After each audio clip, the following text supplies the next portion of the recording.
ನಮಸ್ಕಾರ ಎಲ್ಲ ಕುಲ ಬಾಂಧವರಿಗೂ.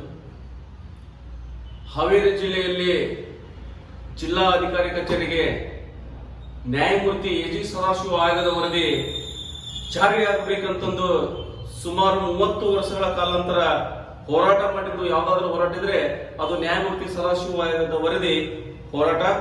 ಹೀಗಾಗಿ ಸುಪ್ರೀಂ ಕೋರ್ಟ್ ಆದೇಶದಂತೆ ರಾಜ್ಯ ಸರ್ಕಾರ ಒಳ ಮೀಸಲಾತಿಯನ್ನು ಜಾರಿ ಮಾಡಬೇಕು ಅನ್ನೋ ಉದ್ದೇಶದಿಂದ ಜಿಲ್ಲಾಧಿಕಾರಿ ಕಚೇರಿಗೆ ಬೃಹತ್ ಮಟ್ಟದ ಹಾವೇರಿ ಜಿಲ್ಲೆಯಲ್ಲಿ ಜಿಲ್ಲಾಧಿಕಾರಿ ಕಚೇರಿಗೆ ತಮಟೆ ಚಳವಳಿ ಮಾಡುವ ಮೂಲಕ ವಿನೂತನವಾಗಿರತಕ್ಕಂಥ ಪ್ರತಿಭಟನೆಯನ್ನು ಸೆಪ್ಟೆಂಬರ್ 12ನೇ ತಾರೀಕಿಗೆ ಬೃಹತ್ ಗಾತ್ರದಲ್ಲಿ ಏನು ಗುರುವಾರ ದಿವಸ 10:30ಕ್ಕೆ ಹಾವೇರಿಯಲ್ಲಿ ದೊಡ್ಡ ಪ್ರಮಾಣದಲ್ಲಿ ಒಂದು ತಮಟೆ ಚಳವಳಿಯನ್ನು ಹಾಕೊಂಡಿರ್ತೇವೆ. ಹೀಗಾಗಿ ಎಲ್ಲ ಒಳ ಮೀಸಲಾತಿಗೆ ಸಂಬಂಧಪಟ್ಟಿರ್ತಕ್ಕಂಥ ಎಲ್ಲ ಉಪಜಾತಿಗಳು ಏನು ಆ ಒಂದು ಕಾರ್ಯಕ್ರಮದಲ್ಲಿ ಎಲ್ಲರೂ ಕೂಡ ಭಾಗವಹಿಸಬೇಕಂತ ನಾನು ಕೇಳ್ಕೊಳ್ತಿದ್ದೇನೆ.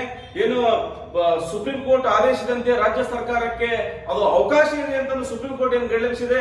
ರಾಜ್ಯ ಸರ್ಕಾರ ಕೂಡಲೇ ಏನು ಒಳ ಮೀಸಲಾತಿಯನ್ನು ಜಾರಿ ಮಾಡಬೇಕೆನ್ನುವುದು ಒಂದು ಹಕ್ಕೊತ್ತಾಯ ಇಟ್ಟುಕೊಂಡು ಮತ್ತು ಹಲವಾರು ದಲಿತರ ಭಾವನೆಗಳು ಮತ್ತು ಬೇಡಿಕೆಗಳನ್ನು ಮುಂದಿಟ್ಟುಕೊಂಡು ರಾಜ್ಯಾದ್ಯಂತ ಕರ್ನಾಟಕ ರಾಜ್ಯಾದ್ಯಂತ ಸುಮಾರು 31 ಜಿಲ್ಲೆಯಲ್ಲಿ ಏಕಕಾಲದಲ್ಲಿ ಕರ್ನಾಟಕ ದಲಿತ ಸಂಘರ್ಷ ಸಮಿತಿ ಏನು ಅಧ್ಯಕ್ಷರಾಗಿರ್ತಕ್ಕಂಥ ಸನ್ಮಾನ್ಯ ಶ್ರೀ ಶಿವಮೊಗ್ಗ ಎಂ ಗುರುಮೂರ್ತಿ ಅಣ್ಣವರು ರಾಜ್ಯ ಸಂಚಾಲಕರ ಆದೇಶದ ಮೇರೆಗೆ ಪ್ರತಿಯೊಂದು ಜಿಲ್ಲೆಯಲ್ಲಿ ಜಿಲ್ಲೆ ಮಟ್ಟದಲ್ಲಿ ಬೃಹತ್ ಮಟ್ಟದ ತಮಟೆ ಚಳವಳಿಯನ್ನು ಹಾಕೊಂಡಿರ್ತೇವೆ. ಈ ಒಂದು ತಮಟೆ ಚಳವಳಿಗೆ ಎಲ್ಲ ತಾಲೂಕಿನ ಪದಾಧಿಕಾರಿಗಳು ಮತ್ತು ಜಿಲ್ಲಾ ಪದಾಧಿಕಾರಿಗಳು ಹೆಚ್ಚಿನ ಸಂಖ್ಯೆಯಲ್ಲಿ ಭಾಗವಹಿಸಿ ಯಶಸ್ವಿ ಮಾಡಬೇಕಂತ ಕೇಳ್ಕೊಳ್ತೇನೆ. ಜೈ ಹಿಂದ್, ಜೈ ಕರ್ನಾಟಕ ಮಾತೆ.